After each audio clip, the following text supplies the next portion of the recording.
How to be patient. It has never been easy to be patient, but it's probably harder now than at any time in history. In a world where messages and information can be sent across the world instantly, everything is available with only a few clicks of the mouse. Fortunately, patience is a virtue that can be cultivated and nurtured over time. You will be pleasantly surprised by how relaxation and peace of mind can impact the quality of your life. Why are you impatient? Try to figure out why you are in such a hurry. For example, waiting for an important meeting to start.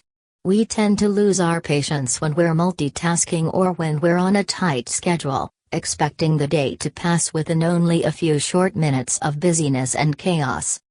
If you're stretching yourself too thin, you should reconsider your to-do list before you attempt to change your natural reaction to an overwhelming situation.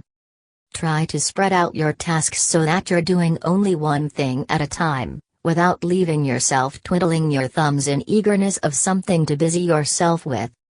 Delegate responsibilities to others if you can. This in itself may be a test of your patience, but you have to learn to share the load. Pinpoint the triggers that often influence you to lose your patience. For example, when you are not doing anything. Impatience creeps in insidiously, and if you feel anxious, worried, or unhappy, you may not even realize that the underlying cause of these feelings is impatience. To reduce the frequency of impatience, it helps to be aware of it. Which events, people, phrases, or circumstances always seem to influence you lose your cool?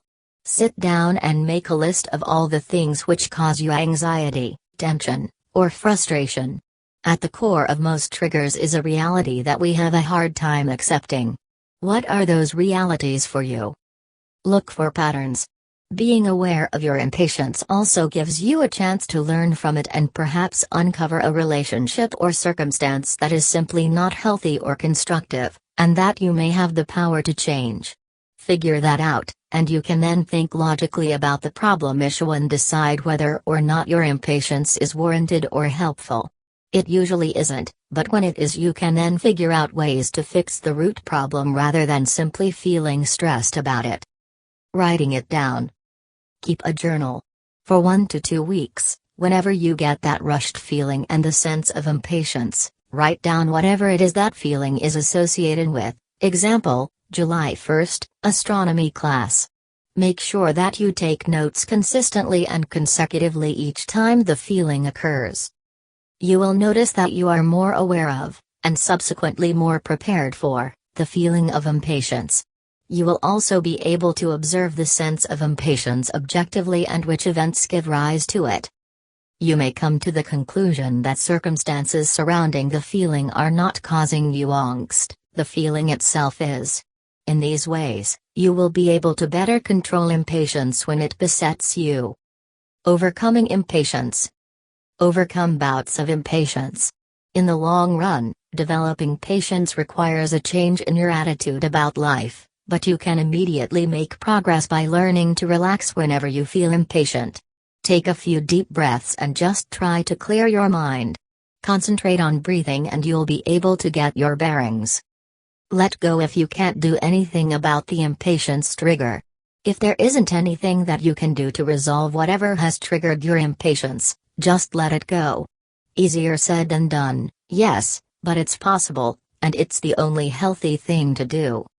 Initially, you will probably find it difficult to let go if the matter is important to you, waiting to hear back after a job interview, for instance, but you should be able to alleviate impatience that's caused by issues of less consequence, that is waiting in line at the grocery store.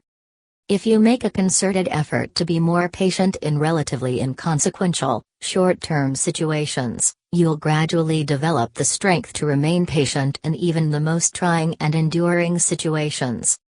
Seeing the big picture. Remind yourself that things take time. People who are impatient are people who insist on getting things done now and don't like to waste time.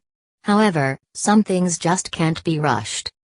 Think about your happiest memories. Chances are, they were instances when your patience paid off, like when you worked steadily toward a goal that wasn't immediately gratifying, or took a little extra time to spend leisurely with a loved one. Would you have those memories if you had been impatient? Probably not. Almost anything really good in life takes time and dedication, and if you're impatient, you're more likely to give up on relationships, goals, and other things that are important to you. Good things may not always come to those who wait, but most good things that do come don't happen right away. Remember what matters. Not focusing on what matters most in this life fuels impatience. Move the world toward peace by being kind, generous in forgiveness of others, being grateful for what is, and taking full advantage of what matters most. When other less important things fuel our impatience, taking time to remember any one of these items reduces our tendency to want something different right now. Always remember that you will eventually get what you want. This requires maturity and patience to understand and accept. If you work hard at something, this may be the truth, but most of the time you have to be patient to get what you want.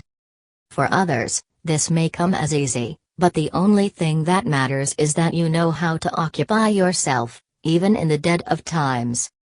Just remember, patience is a mental skill that you will never forget, so cherish patience as a major step for you in life. Impatience is something not to be proud of, but something that you should attempt to train yourself out of, before it is something that overthrows your life. Always have a positive outlook in life. Having a positive mental environment is very important in your ability to exercise a sense of patience. Remember that life is not a race, but a journey to be savored each step of the way. Expect the unexpected. Yes, you have plans, but things don't always work out as planned. Accept the twists and turns in life gracefully. Keep your expectations realistic. This applies not only to circumstances, but also the behavior of those around you. If you find yourself blowing up at your child or your spouse from accidentally spilling a drink, you're not in touch with the fact that people aren't perfect. Even if the occasion is not an isolated incident but is instead caused by their repeated neglect and carelessness, losing your patience isn't going to make it any better. That's something to be addressed with self-control and discussion if possible. Give yourself a break. The meaning of this is twofold. First, take a few minutes to do absolutely nothing. Just sit quietly and think. Don't watch television, don't even read. Do nothing. It may be hard at first, and you may even feel impatient after a minute or two, but by taking some time out you can essentially slow your world down, and that's important to develop the attitude necessary to develop patience. Second, stop holding yourself and the world around you to unattainable standards. Sure, we'd all be more patient if babies didn't cry, dishes didn't break, computers didn't crash, and people didn't make mistakes, but that's never going to happen. Expecting the world to run smoothly is like beating your head against the wall. Give yourself a break. And for children, go outside and play. It helps you to not stress on it.